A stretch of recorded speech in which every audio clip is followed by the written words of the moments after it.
నేను రాజకీయాల్లోకి వచ్చింది ఒక కులం కోసమో, ఒక మతం కోసమో, ఒక ప్రాంతం కోసమో కాదు.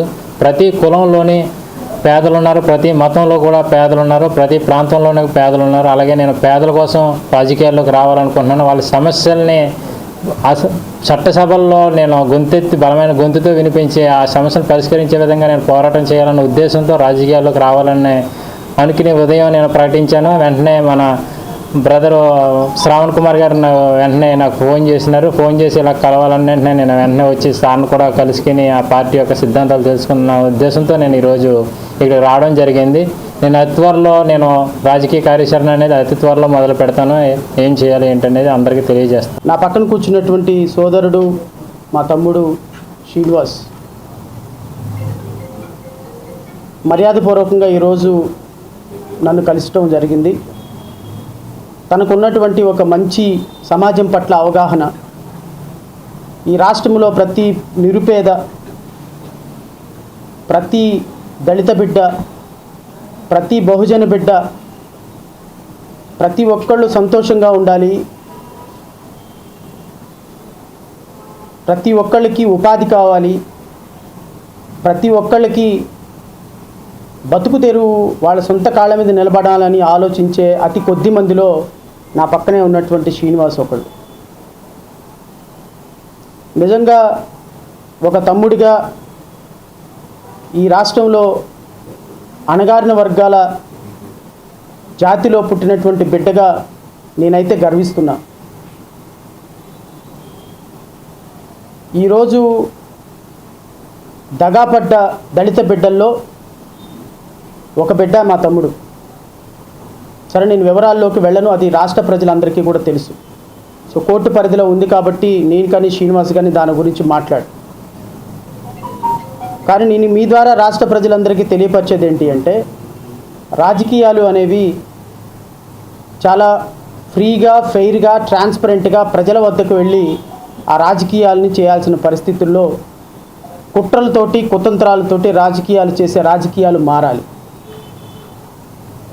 దస్తగిరి లాంటి ఒక సామాన్యమైనటువంటి వ్యక్తిని అడ్డం పెట్టుకొని డబ్బాసి చూపించి సొంత బాబాయినే చంపేసి తద్వారా రాజకీయ అధికారం పొందినటువంటి పాలకులు ఈరోజు మన దగ్గర ఉన్నప్పుడు అలాంటి పాలకులకి బుద్ధి చెప్పాల్సినటువంటి అవసరం ఎంతైనా ఉంది అని అయితే నేను భావిస్తున్నా. ఈరోజు మా తమ్ముడు శ్రీనివాస్ భావించినట్లుగా ఈ రాష్ట్రంలో సంక్షేమంతో పాటు ప్రతి ఒక్క యువతకి ఉపాధి కావాలి.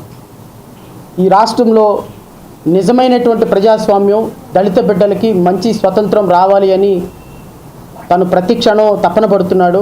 రాజకీయాల్లోకి రావాలి, రాజకీయాల్లోకి వచ్చి తనకున్నటువంటి ప్రజాసేవని ప్రతి ఒక్క దళిత బిడ్డ కోసం, బహుజన బిడ్డ కోసం, ప్రజాస్వామ్య రక్షణ కోసం వాడాలి అని తన తపన పడుతున్నాడు.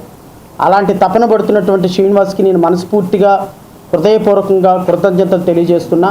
ఎందుకంటే ఒక కష్టంలో నుంచి ఒక వ్యవస్థని మార్చాలనేటువంటి ఆలోచనతో సాగిలపడి మొక్కకుండా వ్యవస్థని శాసించాలి, అసెంబ్లీలో ఎలుగెత్తి నిలబడాలి, ఎలుగెత్తి చాటాలి అనేటువంటి ఒక ఆలోచనతో ఒక మంచి నిర్ణయం తీసుకుంటాడు అని నేనైతే భావిస్తున్నా. మంచి నిర్ణయం తీసుకున్నాడు రాజకీయాల్లోకి రావాలి అని. ఒక మంచి ఆలోచనతో ఈ రాష్ట్ర రాజకీయాల్లో పెనుమార్పులు తీసుకొచ్చే విధంగా శ్రీనివాస్ నిర్ణయం ఉండబోతుంది. ఇలాంటి వ్యక్తిని రాష్ట్రంలో ప్రతి ఒక్కళ్ళు కూడా ఆశీర్వదించాలని కోరుకుంటున్నా. ఎందుకంటే తెలుసో తెలియకో చేసినటువంటి చిన్న చిన్న తప్పులకి, అభాండాలకి, చిన్న తప్పులకి అబాస్పాలైపోతున్నటువంటి నిరుపేద చిన్న బిడ్డలందరి బ్రతుకులకి శ్రీనివాస్ ఒక ఆదర్శప్రాయంగా నిలబడతాడని నేనైతే మనస్ఫూర్తిగా కోరుకుంటున్నా. తన రాజకీయాల్లోకి రావాలి అనుకునేటువంటి ప్రతి ఒక్క అంశాన్ని నేను ఆహ్వానిస్తున్నా. తను ఎలాంటి ఆలోచనతో ఉన్నా దానికి జై భీమ్రావ్ భారత్ పార్టీ పూర్తిగా ఆహ్వానం పలుకుతుంది. ఇలాంటి యువకులు ఈ రాష్ట్రంలో రాజకీయాల్లోకి రావాలని కోరుకున్న నాలాంటి అతి సామాన్యమైనటువంటి వ్యక్తులకి ఈరోజు ఒక మంచి వాతావరణం ఏర్పడింది. పులివెందుల నుంచి దస్తగిరి పోటీ చేస్తున్నాడు. ఒక ముఖ్యమంత్రికి వ్యతిరేకంగా, ఒక ముఖ్యమంత్రికి పోటీగా ఈరోజు దస్తగిరి లాంటి ఒక వ్యక్తి పోటీలో నిలబడి ప్రజాస్వామ్యాన్ని పరిరక్షించాలి. ప్రజాస్వామ్యంలో ఎవరైతే పాలకులుగా మారి క్రిమినల్ వ్యవస్థని తమ రాజకీయ పలుకుబడి కోసం వాడుకుంటున్నారో అలాంటి వాళ్ళ వ్యక్తుల యొక్క నిజస్వరూపాన్ని ఎక్స్పోజ్ చేయాలనేటువంటి ఒక పోరాటం మంచి పోరాటం ఇది. నిజంగా ఇది కొన్ని లక్షల మందికి కనువిప్పు కలిగేటువంటి రాజకీయాలు ఇలాంటి వ్యక్తుల ద్వారా నుంచి సమాజంలోకి రావాలని నేను మనస్ఫూర్తిగా కోరుకుంటూ, రాష్ట్రంలో యువత అంతా రాజకీయాల్లోకి రావాలి అని యువతనందరినీ జై భీమరావు భారత్ పార్టీ ఆహ్వానిస్తుంది. యువత రాష్ట్ర రాజకీయాల్లో 100 కోట్ల రూపాయలు ఉంటే ఎమ్మెల్యే టికెట్, 200 కోట్ల రూపాయలు ఉంటే ఎంపీ టికెట్. ఎలా అవుతారండి ఎమ్మెల్యేలు ఎంపీలు? ఒక నిరుపేద బిడ్డ ఎమ్మెల్యే అవ్వకూడదా? ఒక నిరుపేద ఎంపీ, ఒక నిరుపేద బహుజన కుటుంబాల్లో పుట్టినటువంటి వాళ్ళు ఎంపీ అవ్వకూడదా? అంటే ఎమ్మెల్యే అవ్వాలి అంటే 100 కోట్లు, ఎంపీ అవ్వాలి అంటే 200 కోట్లు.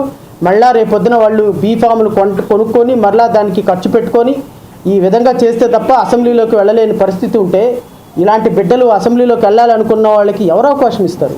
రేపొద్దున అసెంబ్లీలో ఎవరు ప్రజాపాలకులుగా చేసేటువంటి వాళ్ళు, న్యాయాన్ని నిర్ణేతలుగా ఉండేటువంటి వాళ్ళు, రేపు చట్టసభల్లో చట్టాలు చేసేటువంటి వాళ్ళు లంచాలు ఇచ్చి 100 కోట్లు 200 కోట్ల బిజినెస్ తోటి రేపు ఎమ్మెల్యేలు ఎంపీలు అవుతుంటే సామాన్యులకి ఎక్కడి నుంచి వస్తుంది అవకాశం?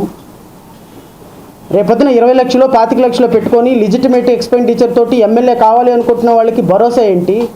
అంటే ఒక రాజకీయ నాయకుడు కావాలంటే తల్లి కడుపు డిసైడ్ చేస్తుందా? అంటే ఒక నిరుపేద తల్లి కడుపున పుడితే అతనికి ఎమ్మెల్యే ఎంపీ అయ్యే అవకాశం లేదా? అంటే అవ్వాలి అంటే 100 కోట్లు 50 కోట్ల రూపాయలు ఖర్చు పెట్టింది ఎమ్మెల్యే అవటానికి లేదా? ఒకసారి ఆలోచించమని కోరుతున్నా. విఘ్నులైనటువంటి ప్రజలను ఆలోచించమని కోరుతున్నా. మాలాంటి సామాన్యులు, ఇలాంటి సామాన్యులు రేపొద్దున ఎమ్మెల్యేగా అసెంబ్లీలోకి వెళ్ళాలి అంటే రేపొద్దున క్రైటీరియా ఏంటి? 100 కోట్లు 200 కోట్ల రూపాయల? మా నాన్న ఎమ్మెల్యేనో, లేకపోతే మా తాత మినిస్టరో, లేకపోతే మా ముత్తాత ఇంకొకళ్ళు, లేకపోతే మా మేనమామ ముఖ్యమంత్రి అయితే తప్ప మీ ఎమ్మెల్యేలుగా అవడానికి అవకాశం లేదా? నో. ఈ సిస్టమ్ చేంజ్ అవ్వాలి. ఆల్టర్నేటివ్ సిస్టమ్ ఉండాలి.